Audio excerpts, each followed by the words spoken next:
these meetings and you think I'm not paying attention, that may be because I'm trying to encourage people who haven't been here before. So if you haven't been before and you want to ask a question, I will discriminate in your favour. But anybody, please. Can we take 2 or 3 at a time? Can you handle that? Of course. Yeah. Okay. Right. Oh. I wanted to ask about something you mentioned already, which is that a lot of the left didn't support the International Women's Day protests, and because I guess I wanted to ask more about the politics of the left and what that tells us, because from the reading that I've done, I'm wondering that it seems to me that the left was dominated by Stalinist and Maoist politics, which didn't, for example, see the liberation of women as particularly important. So it wasn't a big warning sign to them that Khomeini was taking that approach. But on the other hand, as I understand it, the veil was actually banned in the 1930s, and you had religious women who weren't able to leave their houses for years. So you had this kind of... You had women's equality, but imposed by the cops. So that made it at least seem like a Western imposition. And then it seems you just have this reluctance to split the movement, because everybody wants rid of the Shah. Khomeini, as you said, is very implacable in his opposition to the Shah. But I mean, my question really is, why doesn't the left see Khomeini's attitude to women as this huge warning sign, and doesn't that highlight some real weaknesses in the politics of the Iranian left at the time? I mean, it's easy for me to say that. Obviously, huge respect is due to people, in a situation which none of us have experienced. But still, you look at Iran now, and it seems you have to say that. To be honest, not knowing anything about Iranian history, who were the Shah? Were they more a form of government or monarchy? Okay. Yeah, thanks.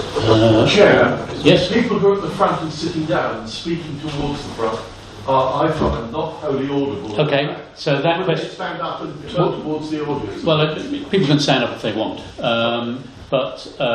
The second question was that could Torab explain what was the Shah? Who was the Shah? Was that a form of government? Was that monarchy?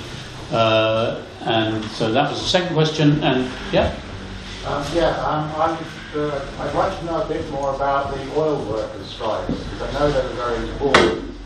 Admittedly, what I know about the Iranian oil workers' strikes mostly just comes from one book, which is called Workers and Revolution in Iran. I think you know the one I'm talking about. But I mean, in this book, it's suggested that, for example, oil workers have been offered massive pay rises, and they said, we don't want more money, we want to get rid of the Shah. And also, oil workers, one of the many demands they put forward was for equal treatment of men and women in the oil industry. So it seems to be the oil workers are very interesting group of workers in terms of the role that they play.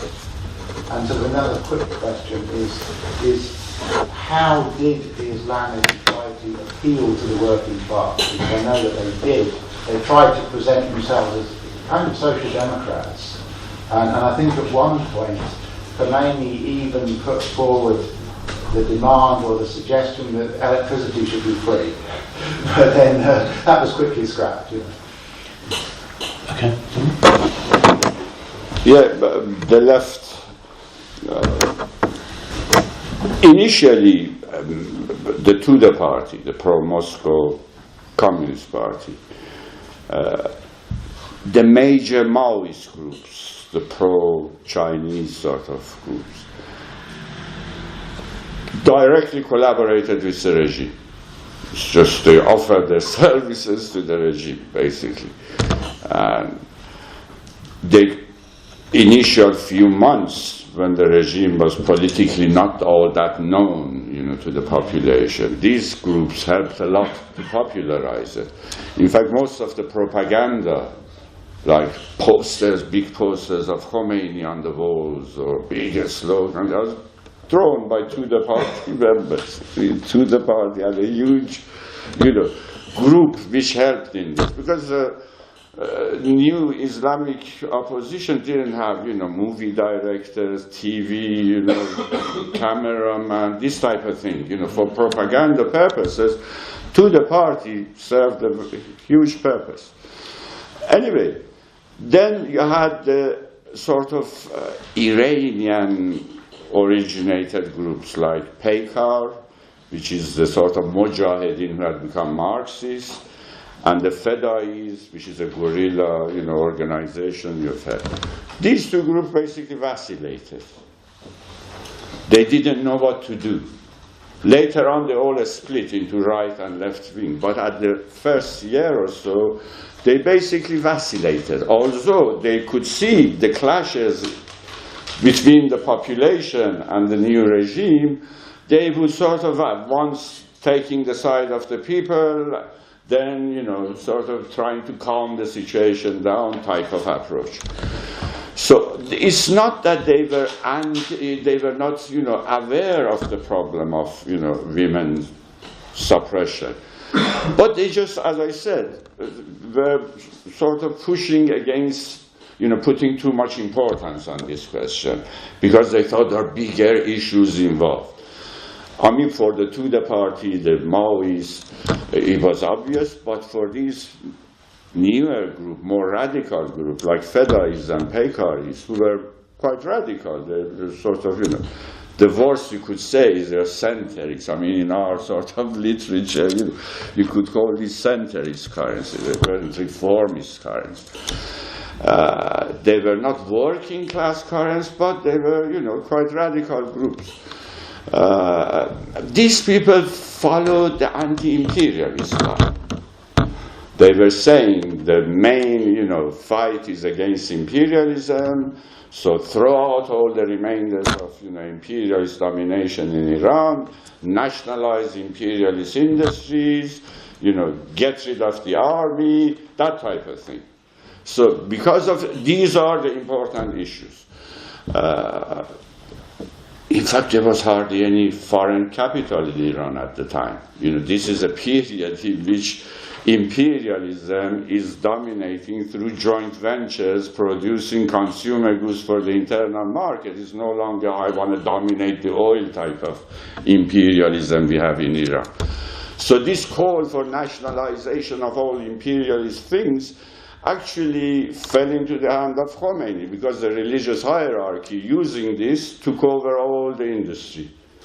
And to this day, a whole chunk of Iranian industry is under the control of the Shia hierarchy. Even the government, the official government, has no control over this. They just allocate a certain budget, the running and everything else, they're used as a sort of charity foundations of the sort of Islamic regime to, bring in support, etc. So it was mostly, as I said, political decision, because they realized if they go on this question of women, they would have to confront the regime, and they didn't want to confront the regime. Later on, they realized, but at the time, no.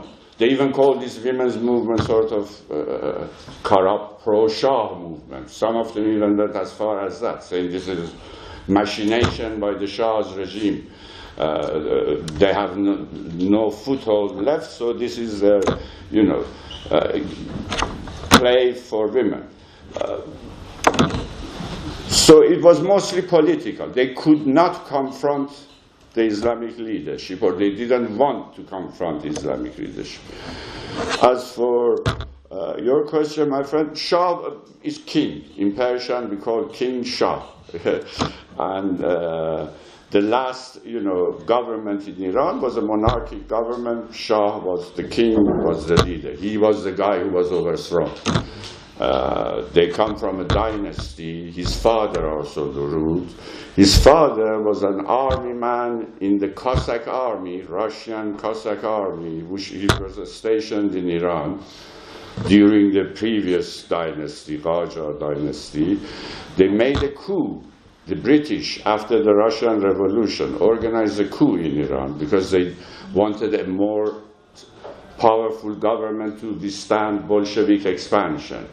So they had to have a new government. They organized a coup. after the Russian Revolution, the Cossack army had become under the control of the British. They were paying their wages, their salaries, etc. They picked up this guy who was very, nice officer, as they say, to organize a coup. Later on, he declared himself the king. So the last Shah was his son that we overthrew. And then about the oil workers and their... Oh yes, sorry, the oil workers. The oil workers were indeed very interesting. You're very right. As I said, they went on 3 waves of strikes. The first 2 waves were quite successful, but they went on a 3rd wave of a strike, and it's precisely that 3rd wave which broke the back of the regime, because it lasted 4 months. And financially, and etc., the regime was in dire straits.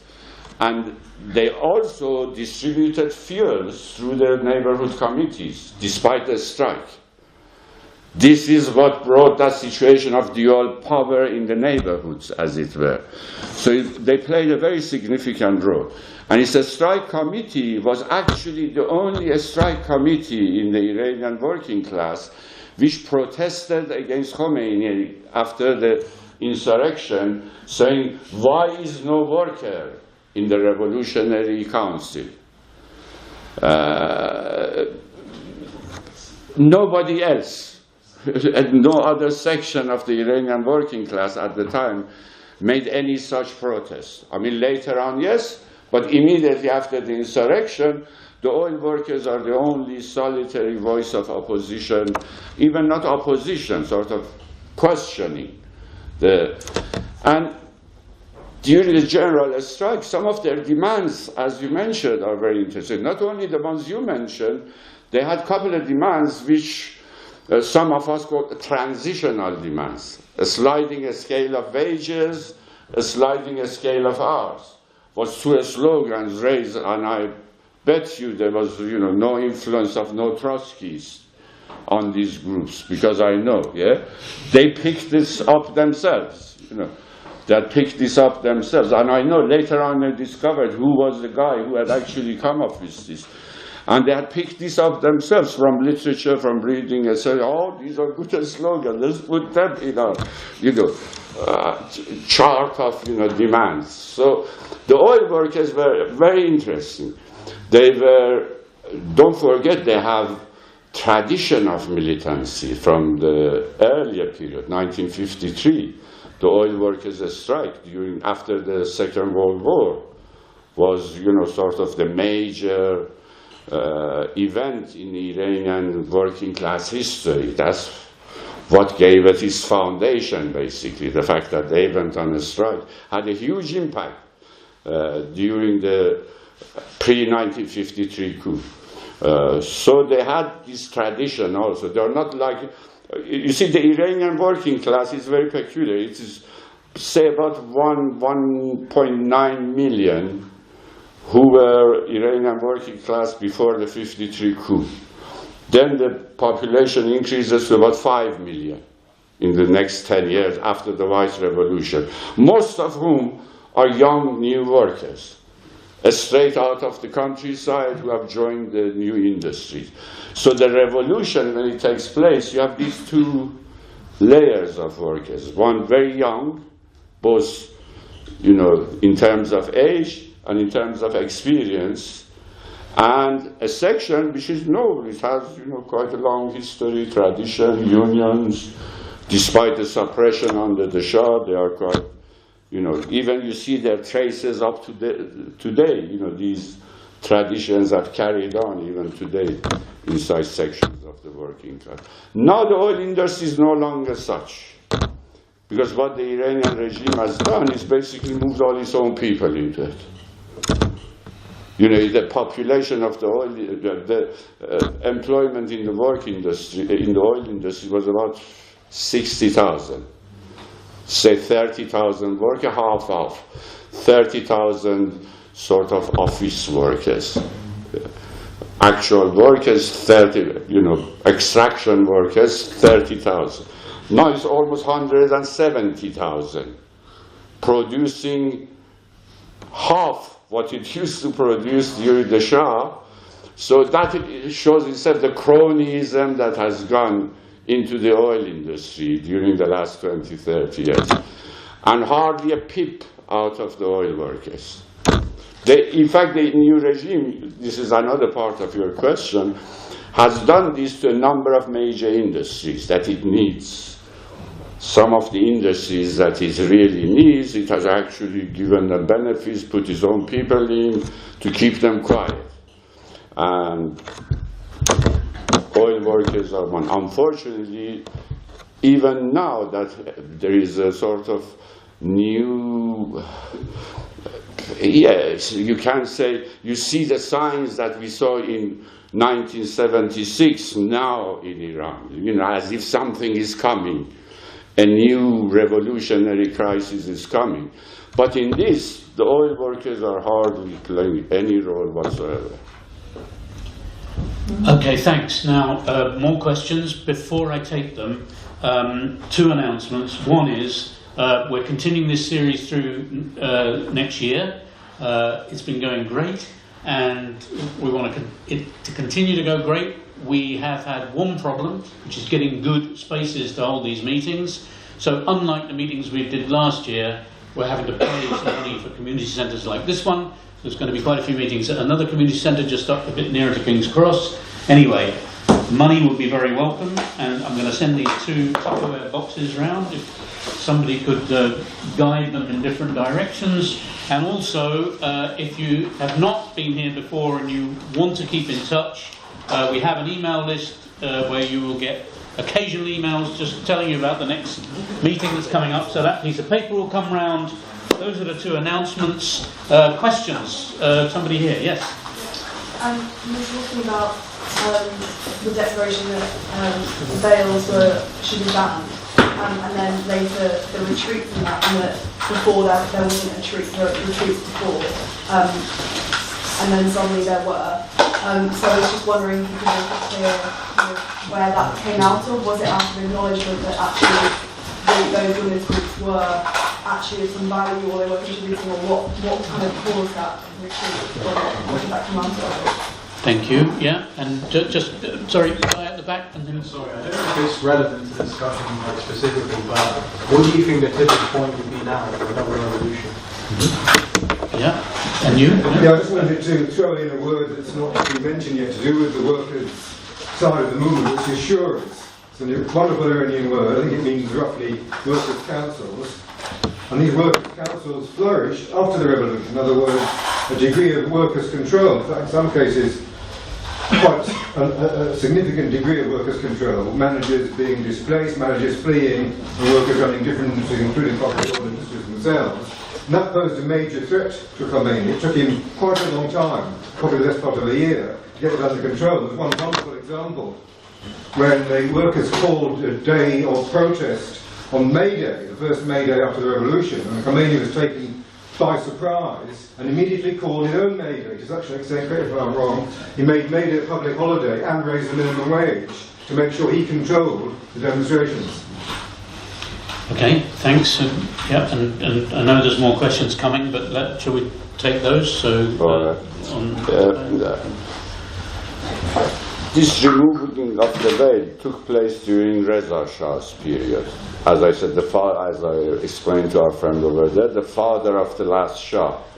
He was like the Turkish Ataturk. He wanted to modernize Iran. He came with this banner that he's there to modernize Iran. And one of the first things he did is to ban the veil in public places. So he sort of liberated women by, suppressing their freedom, basically. But this is, as one of our friends at the back has already mentioned, in the 1930s, before the Second World War.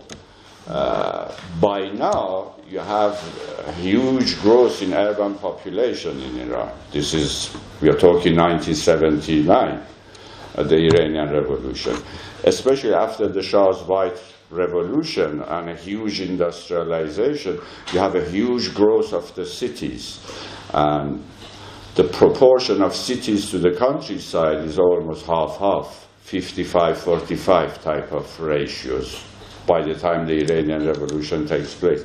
So there's a huge population of urban women, you know, who are neither Islamic, even if Islamic, don't wear the hijab. So it's not as if now Khomeini is putting something right instead of that wrong that Reza Shah did. A lot of these people, it is quite interesting what comrade over there said. The major resistance against compulsory hijab was actually in factories. The working class resisted it almost to 3 years for compulsory hijabs in the factories. But as I said, you know, the governmental building or in public places, given the reluctance of the left to confront them, they managed to impose it. It is compulsory. It is not as if, you know, despite whatever you hear, if tomorrow they say it's not compulsory, I bet you 70% of women would not wear it. It's not as if, you know, they're all Islamic, they love wearing. No, it's actually forced upon them.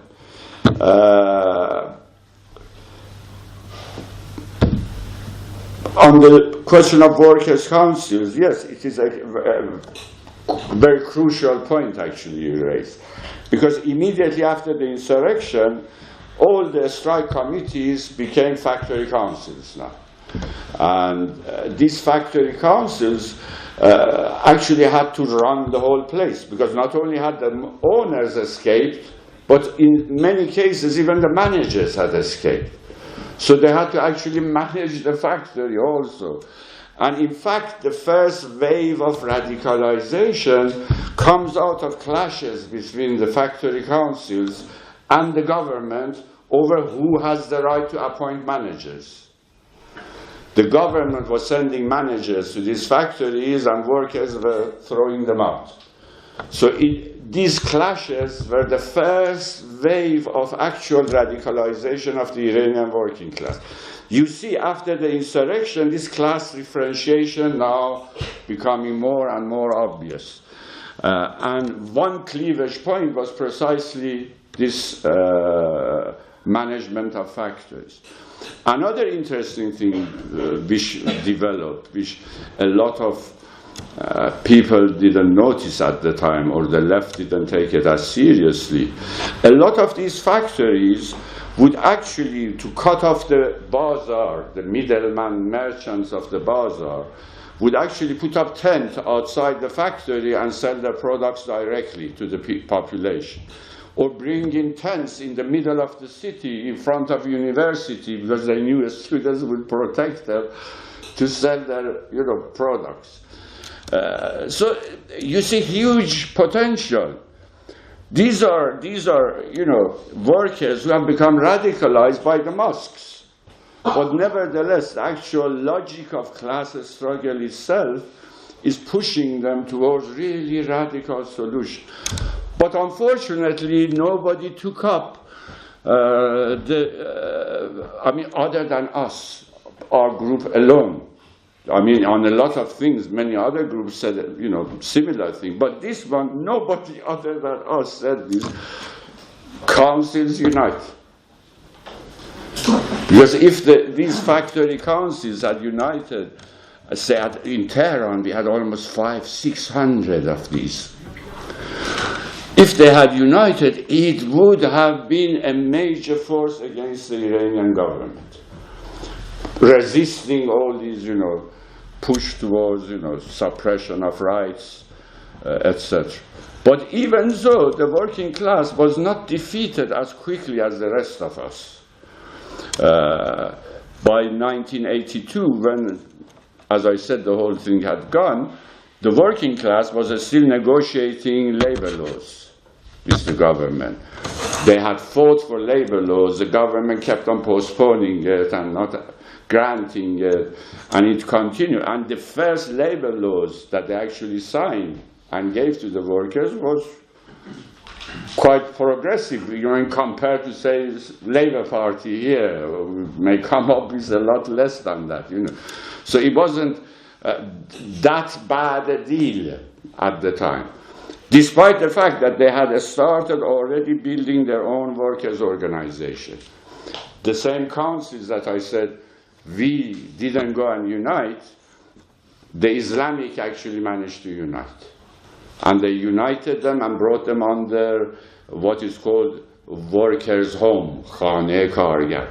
This is the name of the yellow governmental organization which now is sort of running the organization of the working class, who sets minimum wage, that sort of thing.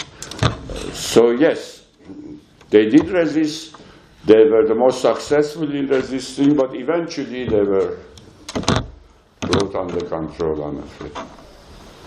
And there was a question about what could be a tipping point. Yes, I sort of thought deliberately I avoided that, but didn't let me. This time, I think, obviously there's also, I mean, since the revolution situation in Iran hasn't changed, really. And you see this, you know, every now and again, suddenly there is a huge eruption, you know, say 1988, the elections, the so-called Green Movement, yeah, or during the end of Ahmadinejad's government, or last January, December, January, demonstrations in almost 80 cities. You know, so it's bubbly, it's there. It hasn't gone away. You don't. It's just a question of balance of forces, confidence of the masses, and one thing leading to another type of situation. Otherwise, it's there. The potential is there, lurking behind the scenes all the time. Leadership is even worse than it was in 1979.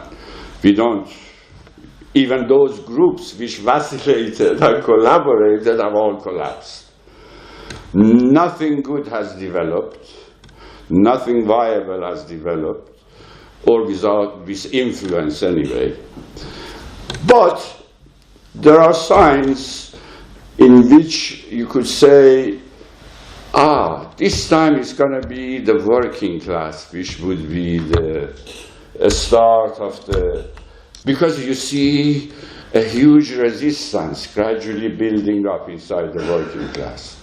Despite repression, despite, you know, all arrests, jailing, executions, that's one thing which is increasing, and you see the organization developing underneath.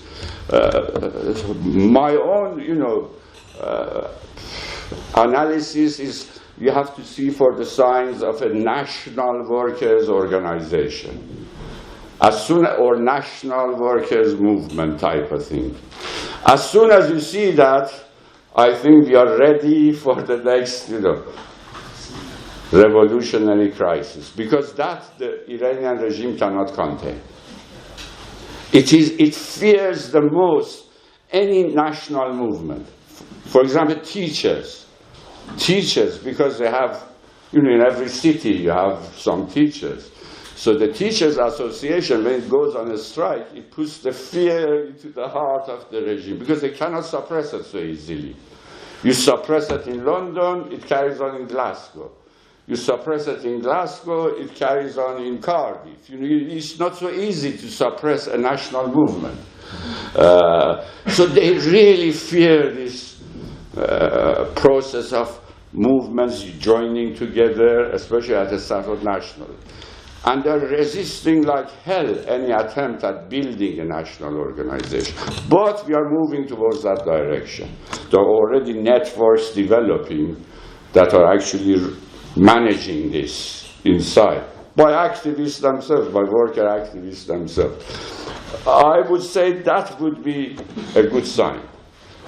If we see this national movement of workers, then you can bet your bottom dollar the next wave is coming. I think we've got energy here for one more round of questions, and there's a lot of people who want to ask questions. I mean, give me some advice. Torab, everybody, can we do 2 rounds or is 1 round enough? 2. Two, right, okay. I wanted to speak about today, but my name's Jonathan Silverman, I'm from the Communist League. I think if you read the press, any articles in the press today, capitalist press, they will talk about the Islamic Revolution. But that's the heart of the great lie about what happened in Iran in 79. And as we've heard, it was the Counterrevolution that established the bourgeois clerical regime. This was a gigantic revolution that had within its capacities everything to be gained, and took place at the same time as Nicaragua, as Grenada, and so on. It came out of the outcome of Vietnam, and so on and so forth. Second, in consolidating their counter-revolution, this bourgeois clerical regime, as was said, established a whole network of institutions, one of which was to enable the regime to continuing its war policies out with the borders of Iran, which has been central to its ability to sustain itself. Hezbollah, the shame of the British left, who went into the streets saying, "We are all Hezbollah." This is the creation of the counter-revolutionary bourgeois clerical regime in Iran. It's despicable. And all these elements that were talked about, their war policy, the nationalities policy, the question of women, are all the things that got expressed in December last year and January of this year, which was a real proletarian upsurge. It was different from the Green Movement, which was more middle class. This was gigantic. And I think it's very important not to give up on this. That there is growing space in Iran. One of the things I'm involved in is in politics in the United Kingdom is I go door to door in working class neighborhoods with books like Are They Rich Because They're Smart? And other books that argue for an independent working class course. But in Iran, there is a publishing house, Talaya Porsu, that has that publishes exactly the same Farsi translations of these books, that gets them around the country, that goes to regional book fairs. Pathfinder from London has had a stand at the Tehran International Book Fair pretty well every year since the early 1990s. So, are you coming to a point? This is okay. I just thought it would be. I thought it's interesting. The political point is that there is increasing in the world of today openings for the carving out of and getting out communist propaganda, including in Iran. It's not over, and it's the future that's the decisive thing. And anyway, I was going to. If you want to read some more about it, you can read this. Okay. Revolution, Counter-Revolution, and War in Iran. Thank you. Yeah. Yeah, hi. A couple of things. You mentioned that there were neighborhood committees, and then you mentioned that the old workers were also distributing fuel to the neighborhoods. So I would like to know how the connection works between working factory councils, maybe that not only in the oil sector, maybe other sectors, and how they managed to let's say produce, and if they were coordinated enough with the neighborhood councils to, let's say, supply or feed the people in the working class areas. And secondly, you mentioned that now the Iranian working class is resisting attempts of attacks by the capitalists. Could you give examples of the more militant sectors of the working class and some examples of attacks that they have resisted the last year? So the second part of your question is about examples of workers' movements now. Because he mentioned that the working class in Iran is resisting attacks. And would be good to know like which are the more militant sectors of the working class and sure. some examples of the attacks. Sure. Okay, so that's 2 points that are bringing up to the present. Thanks for the talk. I want to take up something that you said and ask you to expand on it a bit. It appears from what you were saying that the anti-imperialist orientation of the left weakened it or even prepared it for defeat by a force that then looked like anti-imperialism, which is Islamism. Would you agree with that, firstly? And secondly, were there parts of the left that were able to take a different point of view from that anti-imperialist position? Okay, we'll another round of questions, which will be the final round, yeah, in a minute. But first, Torab. Yeah. Over the last 2-3 years, quite a number of sectors within the working class have gone on a strike. So it's difficult to pinpoint, a whole section. We have had steel workers, auto workers, mine workers, various mining, copper mining especially. Some of the agro-industries. For example, right now we have what is called Haftab is an area, it's a huge agro-industry producing sugar. And they privatized it, it was a state-owned, they privatized it. Now the owners have escaped because they stole a lot of money from the banks, etc., the usual story. And the workers are on a strike. They have been on a strike for 2 months now. Very militant. They have now declared a council to run the factory, to run the whole agri-industry. And they want to manage it themselves. Even this idea to manage, although me and you cannot manage, under capitalism. You can only impose workers' control. You shouldn't go. But, the managers have escaped. So what are workers to do? We have seen this in a number of places after the privatization. One of the biggest protest movements at the moment is against effects of this privatization.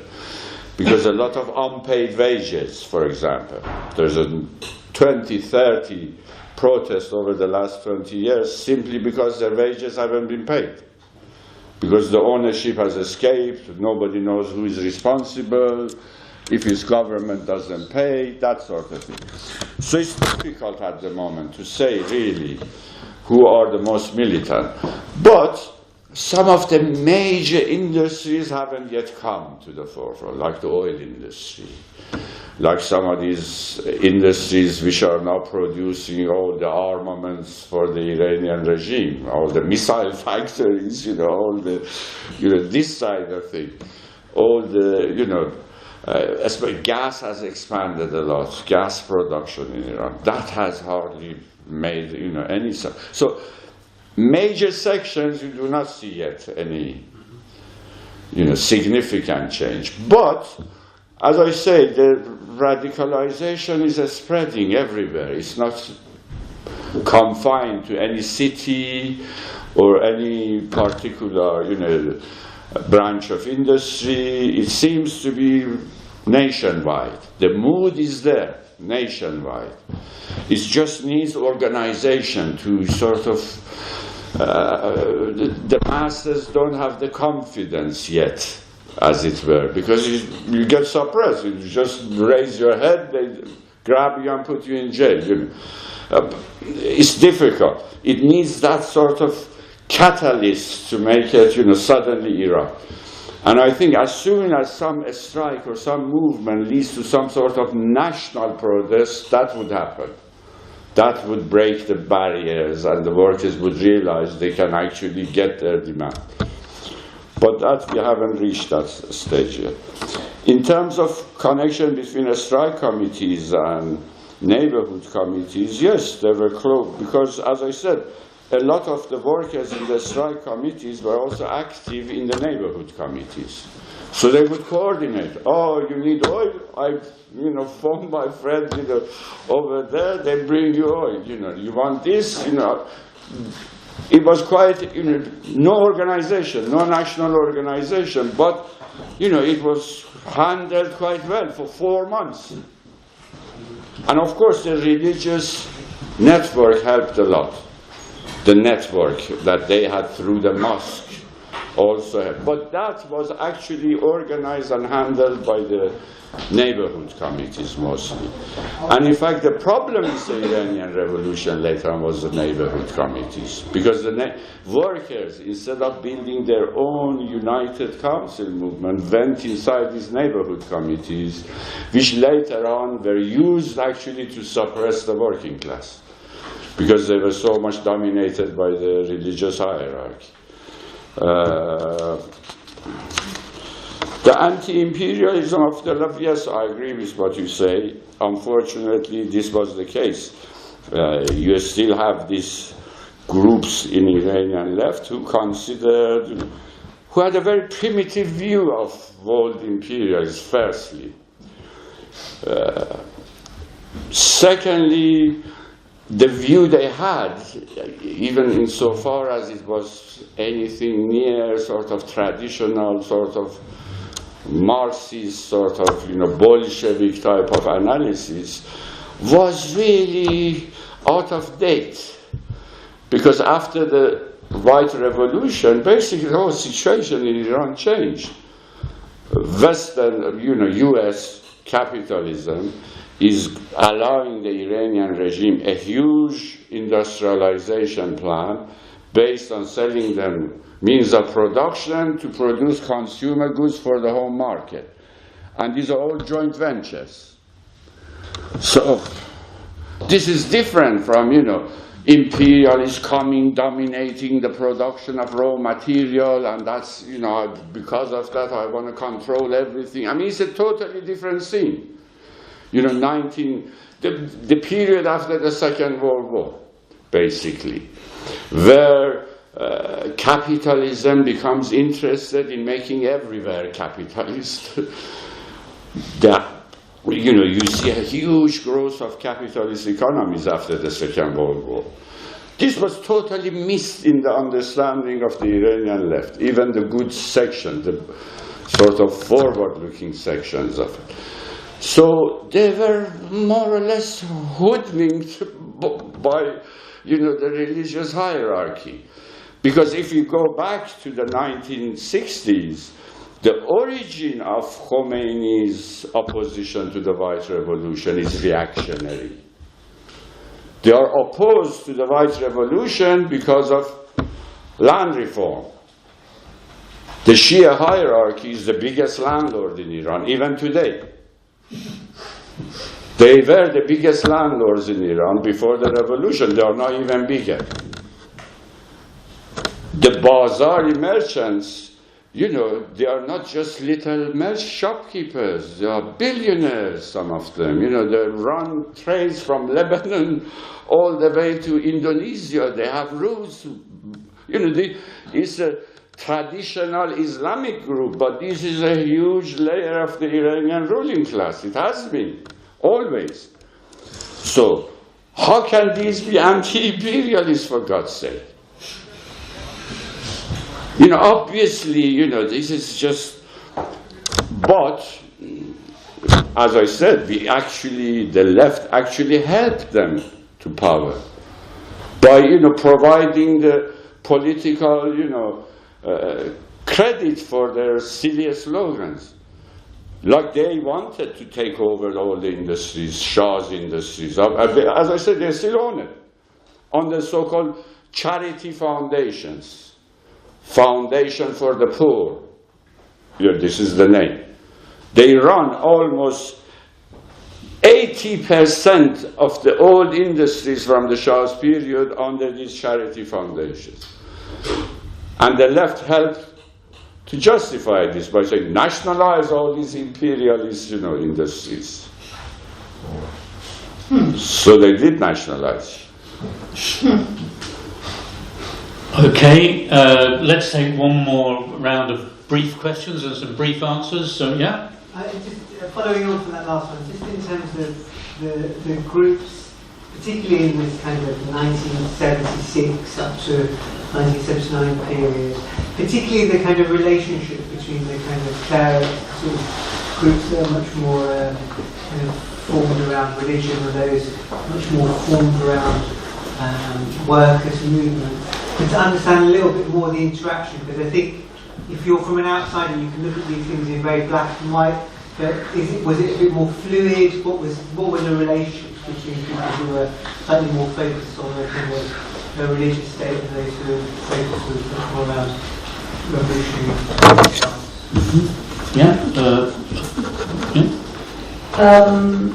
Yeah, I was wondering about the sort of range of religious organisation, in the sense of were there splits within the religious organisations and some tending to break away, and how that was, and similarly with the army. Going back to 1953, from my understanding is the Mossadegh called for the nationalisation of oil, which was owned by British BP and others. And after Mossadegh was sidelined and defeated, is oil now then, in, as you say, a charity? Who owns it? And thirdly, what has happened to certain minorities? For example, the Jewish minority, I gather there is representation in the current parliament. Okay, that's a lot of questions. Thank you. How much influence did the left in the West and elsewhere have on the way radicals thought in the Iranian Revolution? I mean, the person who sticks in my head was Michel Foucault, who I think had been a Maoist, and then at this point he supports the regime and comes out with some nonsense about how the mullahs are not going to be repressive, this kind of thing. Now, maybe Foucault didn't have huge influence in '79, but other left-wing groups in the West potentially did, over at least some radicals. Was it all really happening locally in Iran and not having any influence? Okay, so if you want to answer those questions, I'm sorry, we're never going to get out of here otherwise. And if you, so please answer those questions, and then if there's anything you want to add to kind of sum it up at the end, then go ahead.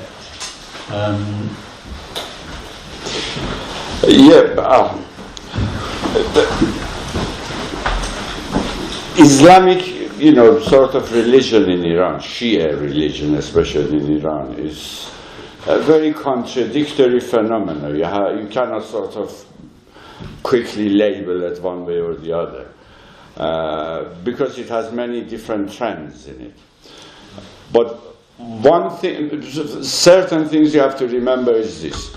After the defeat of 1953, the oil nationalization movement, which was defeated in 1953 by US British-backed coup, there was this trend within the Iranian sort of intellectuals, the bourgeois radical or petty bourgeois radical groups, that we should utilize religion.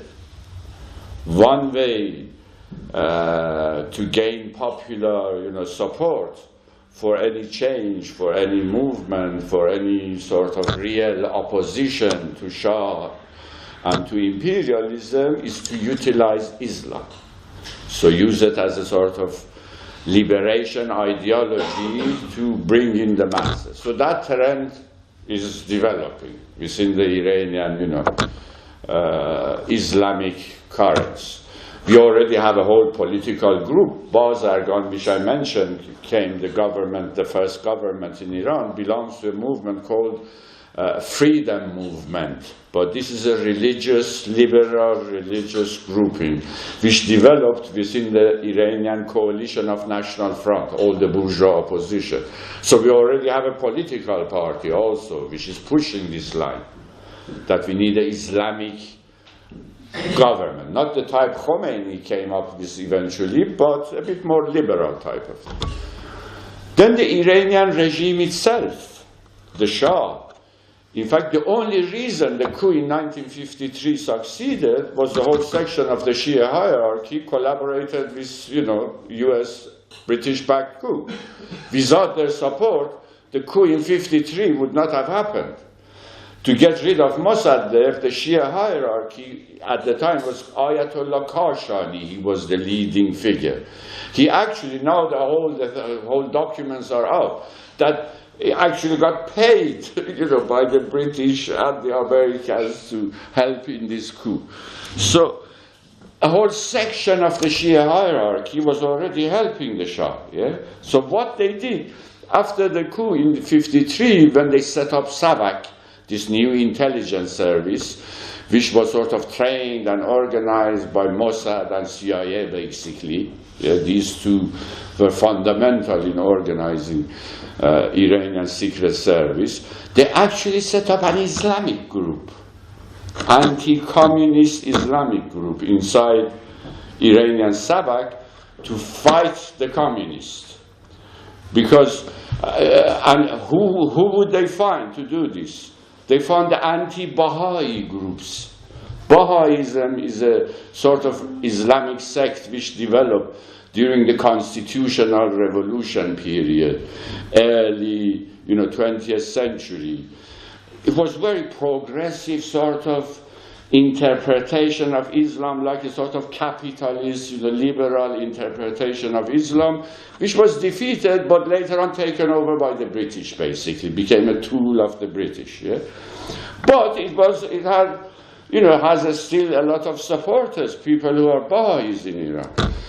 But the religious hierarchy hates these people because this is, a sort of this is a sort of a version of Islam which doesn't need mullahs. So obviously they are very much against it. So basically, the most reactionary section of the Shia hierarchy, who wants to kill all these Baha'is, were brought inside the SAVAK again to be utilized against the communists. Yeah.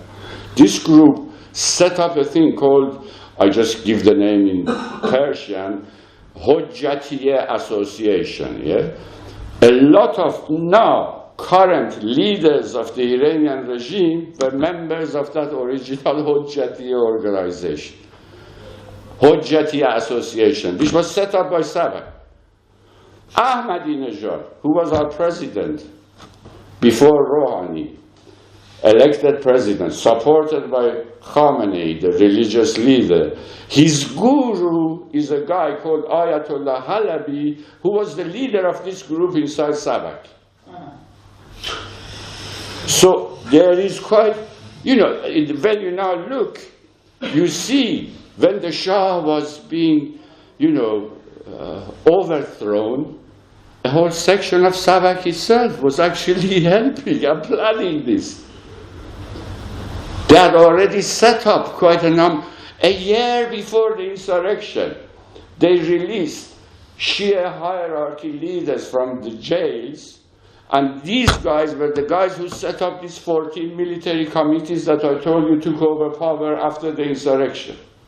A year before the insurrection, they were setting up these committees with the help of SAVAK. So you see, you have to separate a state from the government, as it were, from the political regime. What you see in front of you is not all that is there behind. They have, now, this religious group, Hojjatiye, set up a school, set up this, set up that. This is 1960s, yeah, early 1960s. Which is funny, out of this came Mujahideen who are not the main opposition, Islamic opposition to the regime, actually came out of this. Shariati, the guy I mentioned, the Marxist, the Islamic Marxist, he came out of this. A lot of leaders of the Islamic Revolution came out of this. I'm not saying all these were planned by SAVAK, but I'm saying this thing that SAVAK set up, this creature that SAVAK, created has, spawned many, different trends and currents, So there is a lot of linkage. So at the moment, we have all these currents. We still have all these currents.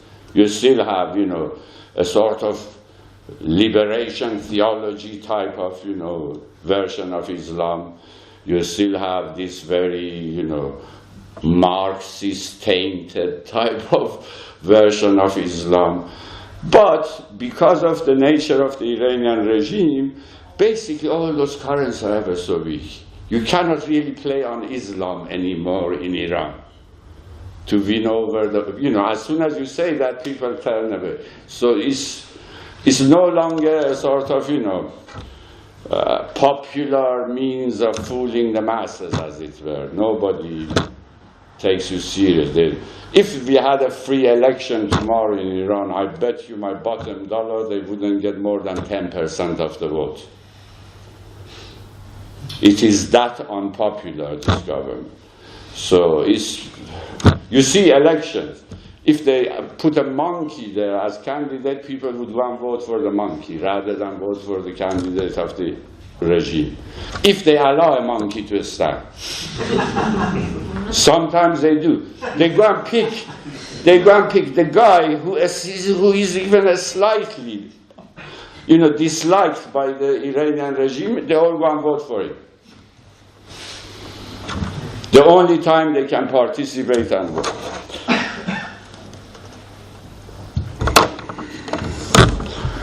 Mark's question, the left in, I mean, as I said, we had, the international left, Maoist, Stalinist, they were there.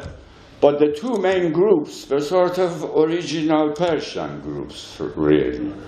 One is a group which comes out of three different currents.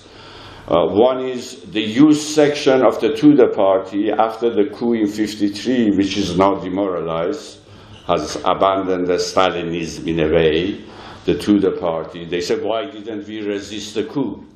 That was their main line. So armed struggle sort of tendencies come out of this. Then there is a current which is radicalized by the Cuban, by the Latin American revolutions, and a guy who is, you know, without knowing any of these things, is actually calling for socialist revolution, he's abandoned revolution by stages, he's, you know, really somebody as if, you know, out of this, how did this guy come about, you know, but he was killed, of course, later. Then you have a current which is under the influence of the Palestinian movement. Habash's movement, for example, has a big influence on a whole section of national frontist youth, the sort of bourgeois youth, who now become guerrilla fighters. So this is all very, also under the influence of, you know, international currents, is very sort of originally Persian type of mix. Hardly any. I mean, the only sort of a strange group was really our group, which was sort of, you know, out of nowhere type of, you know, group. Other than that, no, not really. All this happened after the revolution. After the revolution, especially because of the total collapse of many of these big groups. You know, Fedaists, for example, in the first few months of the revolution, when they started publishing their paper, they were saying 150,000 copies a week. In the first election ever that was slightly free to participate, the left, the whole left together, won almost 1.7 million votes. So it's a huge, you know, population which is sort of following the left and, you know, quite massive. But because of the collapse, because of the confusion, because they all, you know, during the period of, they were so trying to hang on to things, you know, to explain this situation. Foucault became famous, you know, when they, what is this that has confronted us? So they went for all the Badiou, Foucault, you know, all these guys, you know, Now Harvey is, everybody's reading Harvey to find out what is the problem. So obviously they turn to all these thinkers. It's amazing now in Iran, I don't know, even in England, more of Marxist books are translated from foreign languages to English than in Iran. Anything you mention to me, I tell you, oh, it's published already there. A year later, it's translated and published. And the Iranian regime can no longer control it, basically. So the biggest, sellers are still Marx. Capital sells more than anything else, in Tehran. Not that Iranians are huge readers, it's just, but given the Iranian average, in fact, leftist books are now a lot more popular than, any of the Islamic books. So, but you cannot say definitely there is a new current, this new thinking. Nothing new is developing. Unfortunately, this intervention by USA has totally corrupted Iranian politics. It's just certain groups which are just agents, it's among the left also. Guys calling themselves communists, but they're agents of Mossad, basically. We know. They get paid, to do these things. So there's total disarray. You cannot honestly trust a lot of these organizations anymore. Because you don't know where, all this may lead to, all this information may go to. You cannot talk to everybody, So, and a lot of people are, because of this, are suspicious. People don't join demonstrations. It has this reverse dialectic of, actually making people more cautious. Why should I go to this protest? Is a bit fishy. Why is it? Who is behind it? This is the first question everybody asks them before they join anything. So in fact, they have actually had as if sometimes you think maybe they are over the phone with each other coordinating, because whatever U.S. imperialism does is strengthening the Iranian regime and weakening the opposition and creating this, phony opposition, sort of opposition to rent type of, rent a mob type of crowd, which comes out of nowhere, all of a sudden, in, say, 20 cities, then goes away, no news.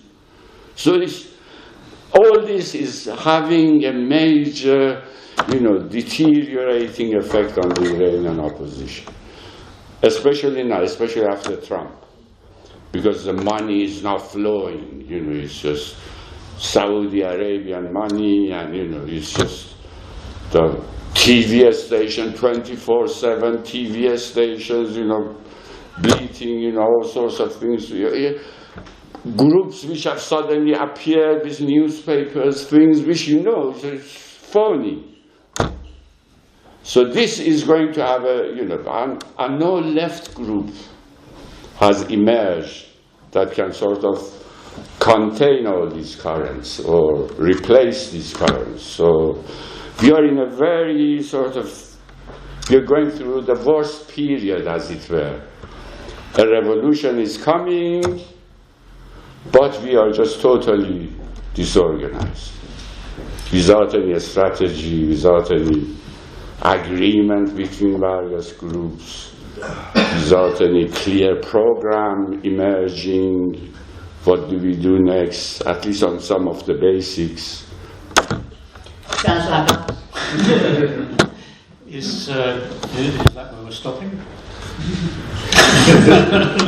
Up to you. I don't know if I answered all. I'm sure I didn't answer all the questions, but. Okay, look, I'm going to do this as the chair. If you've got a question and it didn't get answered, Torab's right here. He's not running in any direction very fast. Thank you so much for the collection. That was, that was a spellbinding 2 hours from my point of view, and so please join me in thanking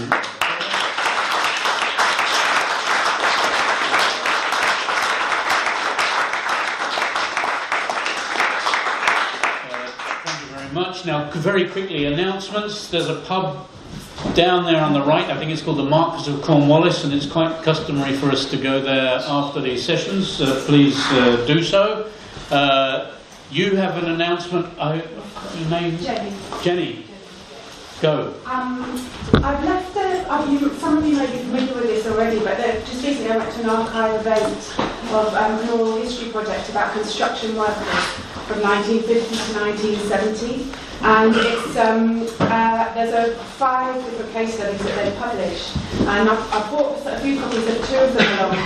I thought they were particularly relevant because it's about the activism of the workers during that time, and because it's oral history, it's directly from their voices, you know, and it's some really, one is from the Barbican and the activism in that, when that was being constructed, and you won't look at the Barbican again in the same way after you read that, and the other is from Stevenage, where the workers got the right to a home after 6 months of being there, so they were very active in terms of their employment, and but also in the bigger community, they actually were very active in setting up a whole new town in Stevenage. So anyway, I just brought them along, and there's some green slips where you can download them as well if they run out of copies. Yeah.